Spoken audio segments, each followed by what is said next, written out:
You really gotta love Naruto and his deductive reasoning, man. It's simple, but it makes so much sense, and I love the size of the balls on this kid.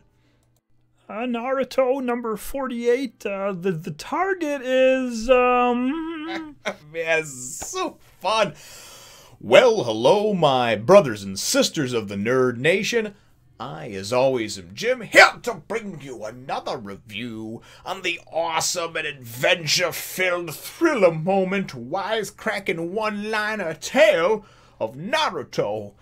Our last chapter saw us with this mysterious figure, the snake dude, we'll just call him. He's got the long snake tongue. He popped out of the ass of a snake, is descended upon and attacked Sasuke and of course Sakura, originally posing as Naruto. Naruto, who was eaten by a snake and then wound up using his shadow clone jutsu to get out of it, kind of comes to save the day at the end as Sasuke and Sakura are fallen upon again by this this character who pops out of the snake, and Naruto goes and handily, pretty much defeats it, kind of causing some commotion in the usual like, hey, I'm here type of fashion. So that's where the chapter left off, and that's right where things pick up. And this one was fun, man. It made me smile. It's action-packed, front to back, and just like I said, the action flows so well, and it's just depicted so nicely. So, so it starts off where, obviously now the three are united. Sasuke and Sakura and Naruto, and it was so funny because at the end of the chapter, Naruto, after he comes in saving the day, he's just like, I forgot what that stupid password is. And which is so comical because when Sasuke was explaining to Sakura about why he came up with that and everything else, he knew it was one that Naruto wouldn't know, and either him or her imagined Naruto coming in and saying the exact same thing. I gotta remember that stupid password, Nonetheless, though, this shadowy ninja, this snake long tongue looking dude, who I hope that they tell us his name fairly soon, because I don't know who to refer to him as other than the snake guy, right? Nonetheless, though, he goes and Sasuke realizes that they're way overmatched, right? So Sasuke goes and he's just like, hey, listen, if we give you our scroll, will you just leave us be? Will you not kill us or whatever, right?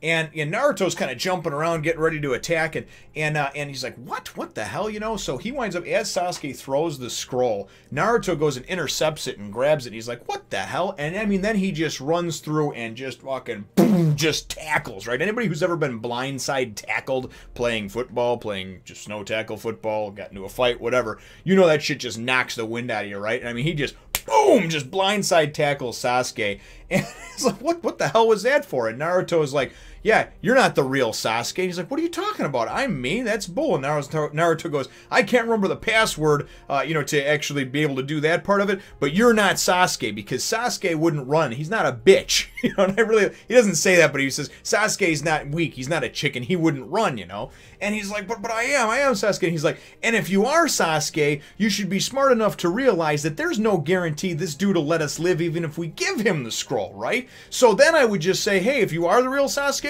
you're a chicken, And, oh man, I just love that shit because Sasuke, he tries to be on top of things and be very level-headed with stuff. He tries to go and think ahead, 2 steps ahead. And obviously, in this particular situation, he feels that they're just so outmatched that their life is on the line, and it's life or death, and they better get the hell out of Dodge. So he was trying to think of anything he could. At first, it looked like he was going to use the Sharingan, and even Sakura said that, and then all of a sudden he stopped, and I think he realized he doesn't have enough mastery over it yet to really be able to do anything. This snake dude is hardcore, right? He's next level. They're here, he's way up here. So even all 3 of them together, they're just not, I'm sorry, dude.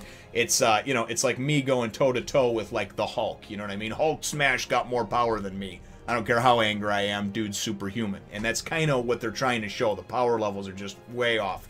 As far as where they're at and where they need to be to beat this guy. So this dude's like, yeah, you know what? Naruto is right. And he goes and conjures up another snake, Mr. Snake Man over. And this one's a huge one. This one looks big, 2, 3, 4 times bigger than the other one, man, because he's like standing on its forehead, and this thing is fucking enormous, right? So he's got this thing going, and of course coming after, he's going to have it come after Naruto. And Naruto goes, and which I thought was really cool, winds up evading some of the attacks and then kind of deflecting some of them, and actually kind of gets the better of the snake, as winds up taking this thing out. And even this snake dude is like surprised, that it happens. But you can see that Naruto, it's that 9 tails, man. It's that inner inner strength. It's that beast within, because you can see in his eyes, right? His eyes got just like what happened at the bridge and everything in the Land of the Waves arc. He starts to go feral, you know, and it's really cool to go and see that, because that power, although not fully unleashed, is still strong enough to go and to, you know, to be able to evade and even kind of get the upper hand on this snake, right? So anyway, as things progress and whatnot, then this guy goes and he turns his attention. He's like, okay, well, now it's Sasuke's turn, right? Let's see how he deals with it. And he's kind of on top of the snake, and he turns and goes to get the snake to come right for Sasuke. And you see this cool panel where Sasuke's kind of, you know, in the background, and in the foreground you see like the snake coming straight for him, and you're like, oh, Sasuke's done, right? Next panel you see pow, and then you go next panel after that you see Naruto, and he's just like, and he's holding the snake back, dude. Holding it back. Oh, yeah, keep calm and eat cookies. I forgot about that one.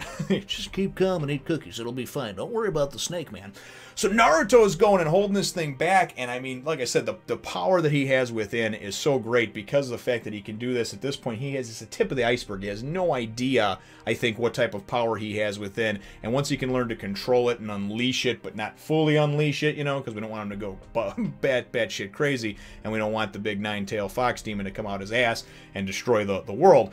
But nonetheless, though, it is cool to see this, though. And then I love it because as he's like that, holding the snake back, and Sasuke, of course, is right there. He's just like, hey, Sasuke, you all right? And at first I thought it was just like him checking in on him to make sure he was okay. And then he's just like, Sasuke looks up and he's like, you big chicken. And that's how that chapter ends off, man. I mean, just so well done. Ready to dive into the next one over here. But you gotta admit, and you gotta love the panels and the way that they're drawn, man. And just especially at the end when he's like, you big chicken, and then you see Sasuke and he's pissed now, right? So hopefully this is going to bring them together and they're going to whip some ass. But look at the size of that thing. That snake, probably 10 times the size of the other one. That's just gigantic. This dude looks like a speck, the snake man standing on top of it, old Tonguey over there. Man, good stuff. So that's how the chapter ends, obviously. My chapter question for you, though, brothers and sisters, if you couldn't figure out already, is what are your thoughts on just kind of how Naruto handled the whole thing, you know? Every time you think he's kind of this buffoon and he shouldn't be taken seriously, he comes in with and he just drops some great knowledge on you and some shit that really makes sense, dude. I liked what he said, and that's what I'd like to know what your thoughts are. I liked what he said when he jumped in and grabbed the scroll and said, dude, first of all, Sasuke, he thinks he's a clone, you know, or something. He thinks he's somebody else in disguise because, like, Sasuke wouldn't run like a bitch, right? Sasuke's not like that. He's brave. He wouldn't run. Number two, even if that is the case, and you're like, okay, we're gonna give it, you don't go and give in to somebody. There's no guarantee they won't kill you. Even the ninja snake dude goes and says, yeah, why would I let you go when I clearly overmatch you and I can take you out? You're my prey. You know what I mean? So, real cool stuff, man. Let me know, though, what your thoughts are on what was said by Naruto and, of course, him jumping in, what he did, what he said, in the comments down below. Feel free to hit those thumbs up, the like button.